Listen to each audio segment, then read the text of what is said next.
जय श्रीकृष्ण. गीता ऑलिम्पियाड 2025साठी मी हा व्हिडिओ बनवत आहे.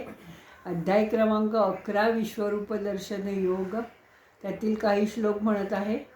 त्यामध्ये अर्जुनाने जेव्हा भगवंताला विनंती केली त्यानंतर भगवंत काय म्हणाले ते ऐकूया. मन्यसे यदि तच्छक्यं मया द्रष्टुमिति प्रभो योगेश्वर ततो मे त्वं दर्शयात्मानमव्ययम्. श्रीभगवानुवाच पश्य मे पार्थरूपाणि शतशोतसहस्रशः नानाविधानि दिव्यानि नानावर्णाकृतीनि च.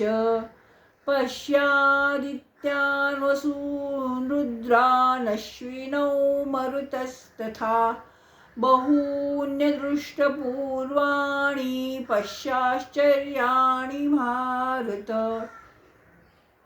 इहैकस्थे जगत्कृत्स्नं पश्याद्य सचराचरम् मम देहे गुणाकेश यच्चान्यद्द्रष्टुमिच्छसि न तु मां शक्यसे द्रष्टुं अनेनैव स्वचक्षुषा. दिव्यं ददामि ते चक्षुः पश्य मे योगमैश्वरम्. अञ्जय उवाच एवमुक्त्वा ततो राजन्महायोगेश्वरो हरिः दर्शयामास पार्थाय परमं रूपमैश्वरम्.